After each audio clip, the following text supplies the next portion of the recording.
1978년에 태어나 2020년 너무나도 아쉽게 세상을 떠나기까지 NBA 역사에서 마이클 조던 이후 가장 영향력 있고 파괴적인 선수이자 NBA에서 5개의 우승 반지, 2008년 정규리그 MVP, 2번의 파이널 MVP, 올스타 18회, 4번의 올스타전 MVP, 15번의 NBA 팀 선정과 12번의 디펜시브 팀 선정, 말도 안 되는 개인 기록과 팀 기록을 가지고 있는 남자, 그것도 모두 한 팀에서 이 모든 걸 이룬 남자, 바로 LA 레이커스의 전설 코비 브라이언트입니다. 그의 화려한 경력과 실력에 숨겨져 우리가 잘 모르고 있는 그 남자의 또 다른 매력, 바로 어마무시한 연습량과 독함입니다. 코비 브라이언트는 가족들과 휴가 기간 중에도 하루도 빠짐없이 아침 6시마다 웨이트와 농구 연습을 2시간씩 꼬박 했으며, 그렇게 6시부터 8시까지 운동을 한 후에야 가족들과 여행을 시작했다고 합니다. 코비의 훈련량은 보통 NBA 선수들도 쫓아가지 못한다고 전해집니다. NBA에도 이른바 짐 랩 이라하여 잔학계나 체육관에만 있는 선수들이 많지만 실제 게임 강도로 그대로 훈련 시간 몇 시간을 투자하는 사람은 없습니다. 즉 코비 브라이언트는 매일매일 지 혼자 특수부대 훈련을 스스로가 한다는 거죠. 그러나 이러한 피나는 훈련이 코비를 NBA의 전설이 되게 만든 가장 큰 원동력이었습니다. 훈련도 훈련이지만 훈련을 하려면 훈련에 맞춰진 몸이 필요합니다. 그 몸을 만들기 위해서는 철저한 자기절제가 필요합니다. 코비 브라이언트는 자기 자신이 세운 목표를 위한 지독한 자기절제가 있었습니다. 그는 자신의 몸에 해로운 것은 절대 하지 않았죠. 술도 담배도 마약도 말입니다. 그는 여행을 가나 쇼핑을 가나 가족들이랑 시간을 보내나 어딜 가나 물리치료사와 트레이너를 대동하여 다음날 훈련을 준비했다고 합니다. 매일매일이 훈련에 맞춰진 삶, 매일매일이 농구에 맞춰진 삶. 코비 브라이언트에게 농구란 자신의 삶의 목표가 아니라 자신의 삶이었고, 농구를 통해 무언가를 이루고자 했던 게 아니라 농구 그 자체가 그의 목표였습니다. 코비의 등번호는 0607 시즌부터 8번에서 24번으로 바뀌었습니다. 그는 인터뷰에서 등번호를 바꾼 이유를 이렇게 말합니다. 24번으로 바꾼 이유는 하루하루에 충실하기 위해서였습니다. 하루는 24시간이고 공격 제한 시간도 24초입니다. 매 시간이 중요하듯 저도 매일 최선을 다하고 싶다는 생각에서 유니폼 번호를 바꾸었습니다 라고 말했습니다. 겁나 멋있습니다. 24시간을 최대한 농구에 집중하여 사용하려는 코비를 향한 유명한 일화가 있습니다.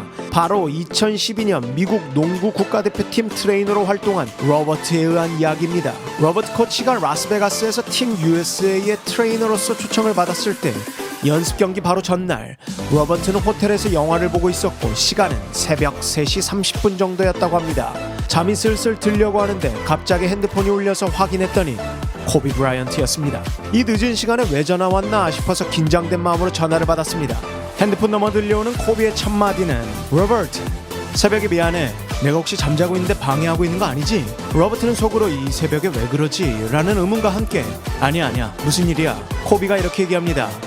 다름이 아니고 지금 컨디셔닝 트레이닝 하는데 도와줄 수 있나 싶어서. 로버트는 시계를 확인했고 시간은 새벽 4시 15분을 향해 가고 있었습니다. 로버트는 코비의 부탁에 이렇게 대답했습니다. 당연하지. 곧 연습장에서 봅시다.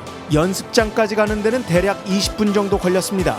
그런데 도착했을 때 코비는 혼자 있었고 그의 몸은 막 폭포수라도 맞은 것처럼 온통 땀으로 젖어 있었다고 합니다. 이미 코비는 스스로 개인 훈련을 시작하고 있던 겁니다. 새벽 5시도 채 되지도 않은 시간, 로버트는 코비를 도와 1시간 15분 정도 컨디셔닝 트레이닝을 하고 웨이트 트레이닝을 45분 정도 지도했다고 합니다. 아침 7시쯤이 되자 로버트는 코비에게 이렇게 이야기합니다.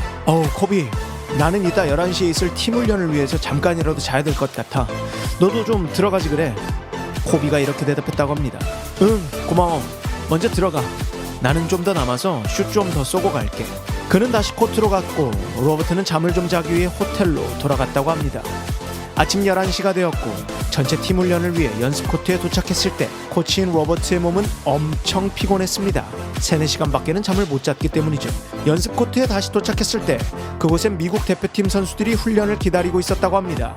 그런데 반대편에서는 코비가 혼자 슛 연습을 하고 있었습니다. 로버트는 코비에게 다가가서 이렇게 이야기했습니다. 아까 아침 연습 좋았다, 그지? 코비가 갸우뚱하며 응? 이라고 대답하길래 로버트는 재빨리 아까 아침에 컨디셔닝 트레이닝 좋았다고.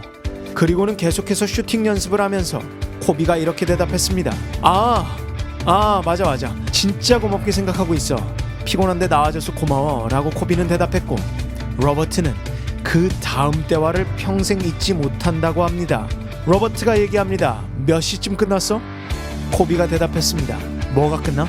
내가 집에 간다 그랬을 때 너는 슈팅 더 하고 간다 그랬잖아. 그거 몇 시쯤에 끝내고 코트 떠났냐고. 그때 코비가 자세를 잡고 슛을 쏩니다. 그리고 깔끔하게 들어간 클린샷. 로버트를 보면서 이렇게 이야기합니다. 방금 끝냈어. 800개 슛 성공시키고 싶어서 방금 끝냈어. 로버트는 온몸에 소름과 전율이 일어나며 그때의 장면이 생생하게 기억이 난다고 합니다.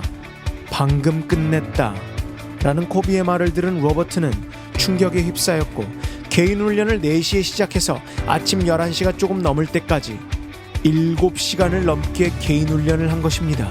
그가 더욱 충격을 받은 것은 코비는 밤을 새다시피 트레이닝을 했지만 이제 11시부터 시작될 팀 훈련까지도 참여했다는 것입니다. 그때 그는 깨달았다고 합니다. 그가 왜 최고인지, 왜 나이가 있음에도 불구하고 그렇게 시즌 내내 잘할 수 있었는지. 예전에 코비에 대한 열정, 연습량에 대한 스토리를 많이 들었지만 이렇게 직접 겪게 되니까 그는 코비가 다른 이들과 다르다는 것을 느꼈다고 합니다. 그리고 모든 게 이해가 갔다고 합니다. 성공하는 사람들을 보면 바라보는 사람이 다 이해가 간다고 합니다. 왜 성공하는지, 왜 성공을 할 수밖에 없는지. 재능이 앞서고 가진 것들이 더욱 부각되는 이 세상 속에서 우리는 남들이 볼 때 성공할 수밖에 없는 행동과 습관을 가지고 있는지 다시 생각해 보아야 합니다. 함께 생각하고 함께 움직여 봅시다. 이상 페이스메이커였습니다.